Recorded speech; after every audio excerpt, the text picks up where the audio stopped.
Welcome back, fellas. So, it's a Tekkaman Blade video this week. For this video, I'll just call it the Techno Suit. In the original Japanese, it's called Soul Tekkaman. But let's be real here. This thing isn't anywhere close to what a Tekkaman is on any level. We'll go into that later. Now, let's start.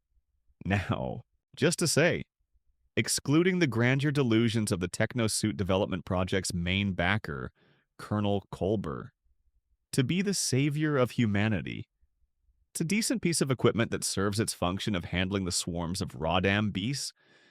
While these creatures are just cannon fodder, their numbers make them formidable opponents, even for an actual Tekkaman.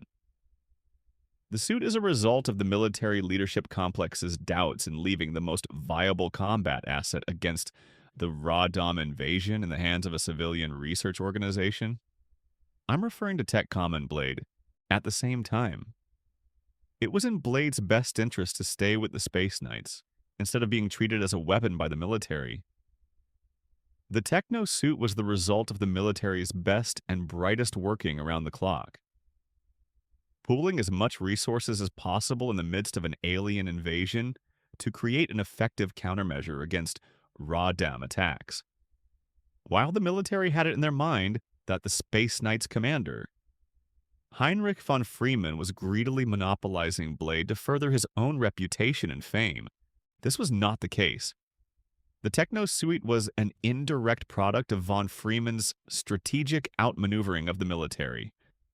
Von Freeman knew that his own organization would take considerable time to develop an Earthborn system that emulates the most powerful weapon fielded by a Tekkaman, the Voltekka, a high-energy beam weapon that uses fermion particles.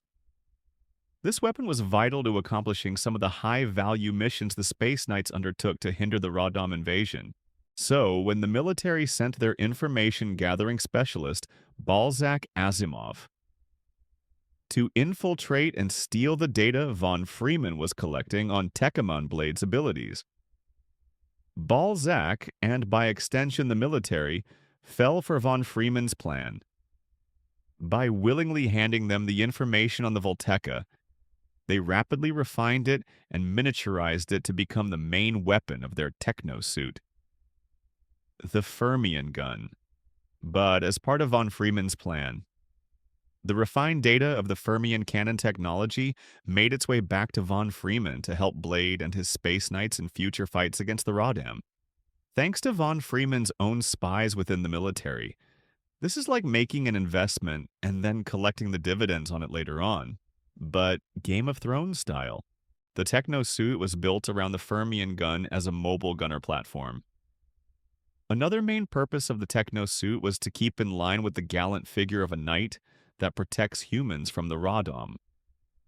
Like what Blade had unintentionally ended up implanting in the minds of anyone who saw him fight the Rawdam, the military needed to supplant that image or usurp it, because they probably thought the military wouldn't garner the same kind of popularity Blade had amongst the public. Otherwise, I think they would have just made Fermion gun-equipped tanks, fighter jets, and hovercrafts instead. But here's where things don't look so good for the Techno suit.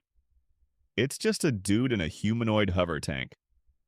While this doesn't sound bad, and its attack concept was vindicated in its fight against Rawdam beasts, it can't go toe-to-toe with a true Tekkaman. This was proven countless times whenever Noal and his Techno suit would try to fight evil. The suit itself draws some visual cues from its inspiration, but it's more bulky and boxy. Compared to the sleekness and streamlined visage of a Tekkaman, it also cannot engage in close quarters combat like the real deal, because all it has is the Fermion gun, and from the looks of it, a small laser that's attached to its wrist. But this seems more for utility, like cutting obstacles and distracting enemies, than for actual fighting. Thus, the Techno suit and its pilot lives and dies by the Fermion gun. So, we'll be looking at this first since it is the main draw of the Techno suit. The Fermion gun has been designed in a modular format. In its inactive mode, it is folded behind the Techno suit, and when needed, An integrated sub-arm unit will position the Fermion gun above the right shoulder with both arms needed to fire the weapon, along with an additional targeting system being flipped forward over the head of the unit for better accuracy and enemy acquisition. The suit is also equipped with powerful hover jets to give it the necessary mobility to quickly position itself for attacks and to escape incoming attacks. The Fermion gun looks to have a considerable recoil, so the hover jets and the sturdy frame of the techno suit help to manage it when in battle. It's also up to the suit's pilot to adopt the appropriate stance when firing to reduce the recoil as much as possible. The Fermion gun is like any other particle beam cannon, so I'll just run a small explanation on it. So the cannon will be fed these fermion particles from a storage unit on the techno suit's backpack. It's most likely the cylindrical component in the middle of the backpack. No other component looks big enough to house these particles in the appropriate concentration and the necessary internal systems for its safe storage and regulation. The particles are charged and transferred through feeder cables that run up to the rear compartment of the cannon. This part of the gun most likely houses powerful EM field generators that compresses a measured amount of particles into a sphere, after which a certain wavelength of an EM field that has a high affinity with these particles covers this sphere, ensuring it keeps its shape. We'll call this the Fermion bullet. The Fermion bullet is fired through the barrel of the gun, which acts like an armature assembly. The bullet then travels at a high speed until it reaches an object that has greater physical resistance than air, at which point the field coating is broken and the highly compressed, highly charged particles cause severe damage to that object at the molecular level as they scatter. This is also the reason why when the Fermion bullet makes contact with a radon beast, it looks like the bullet gets bigger. But this is the result of the field dissipating on contact with the material, releasing the particles. In this case, the radon beast, this is a bare bones explanation, but I think it'll suffice.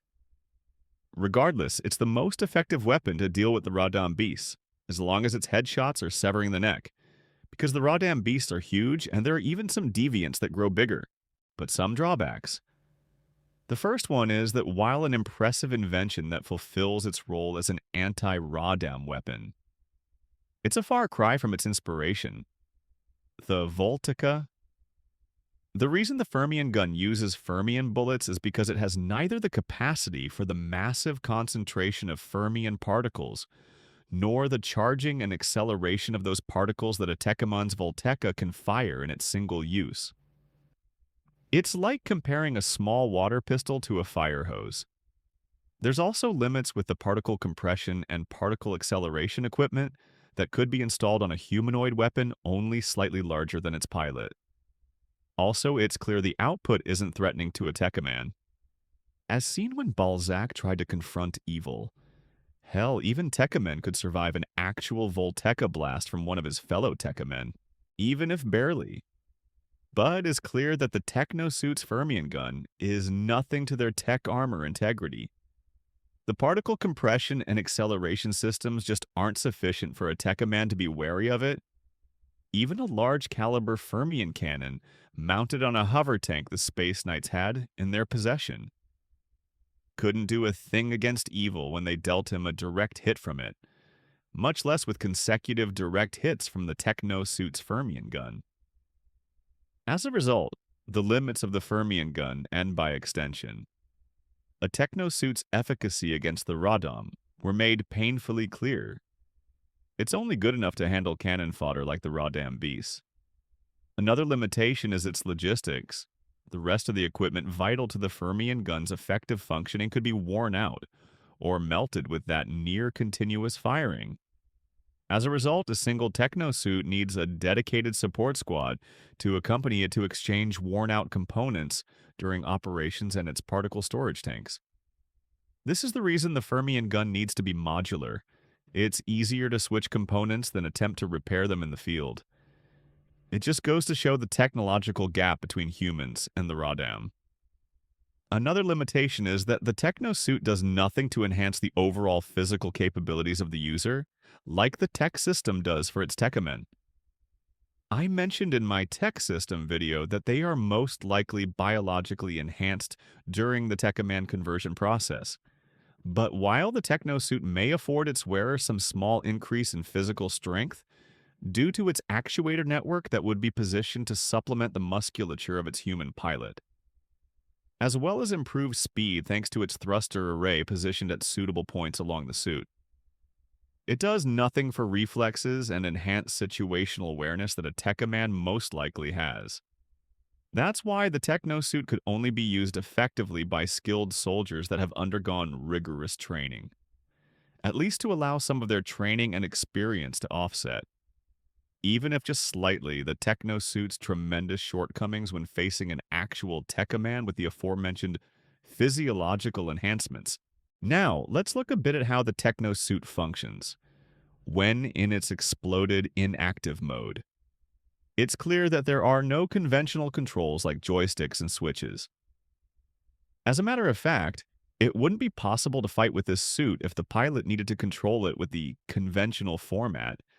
I realize I'm using this a lot, but there is no way to control this suit in the way that it moves in the series without some sort of man-machine interface. Clearly, it's nothing invasive and risky like the Goon D format used in G-Witch or the Alaya Vinyana system from Iron-Blooded Orphans. But at the very least, it's some kind of biosensor network which lines the entirety of the techno suit's frame.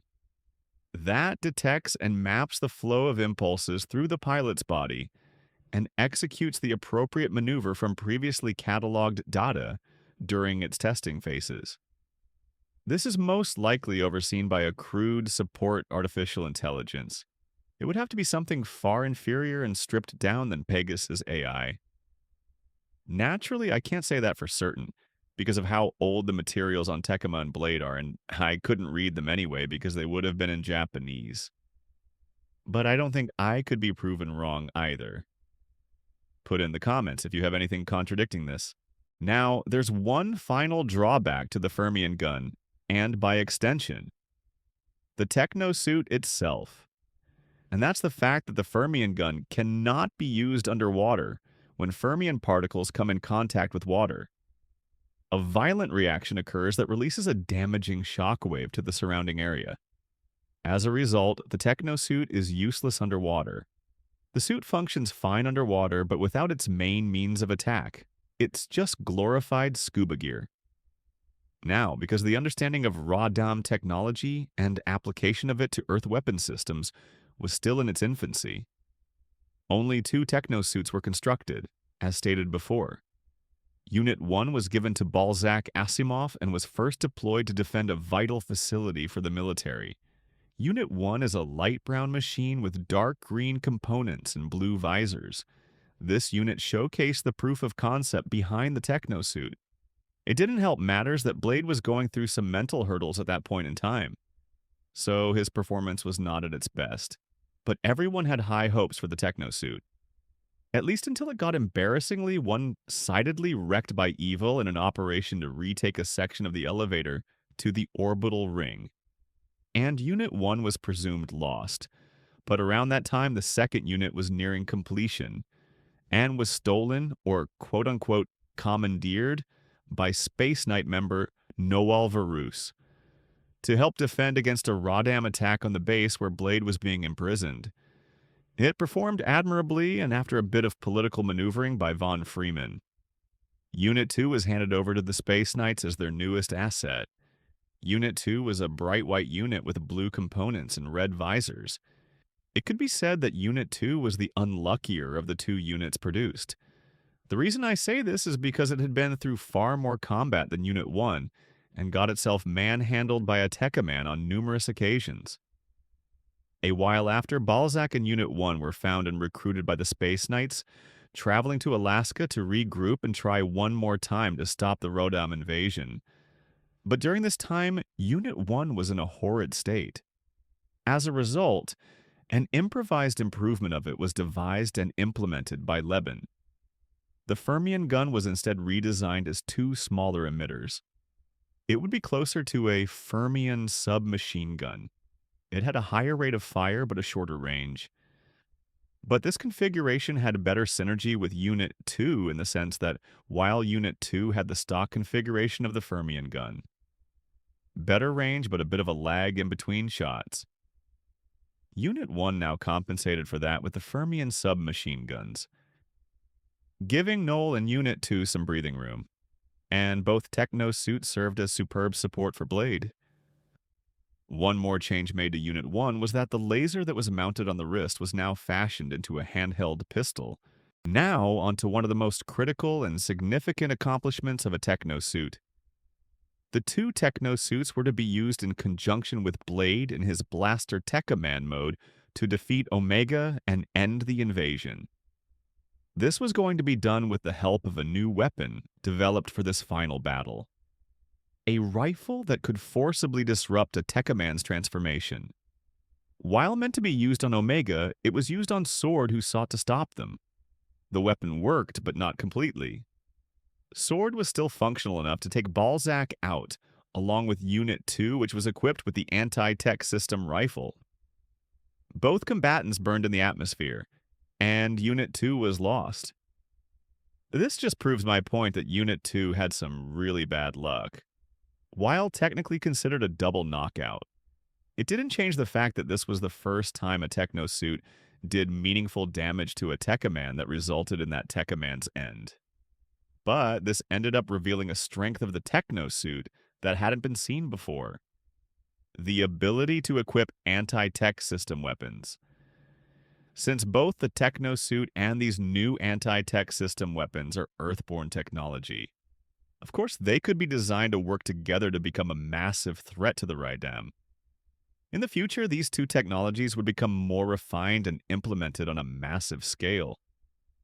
Well, the Techno suits anyway, in that god-awful sequel. There was never any mention of the anti-tech system weapons. But the Techno suits were now used by non-Tekkamen, with Knoll being a commander of a Techno suit corps. All in all, the Techno suit was an important piece of equipment in the fight against the Raidam invasion. And while it didn't carry as heavy a burden as Blade, it did its part, and did it well. I'll end the video here. Sorry there's not a lot of information. The series was more of a one-and-done type of anime, with limited support materials that could be found. But I think I covered most of it. Till next time, bye.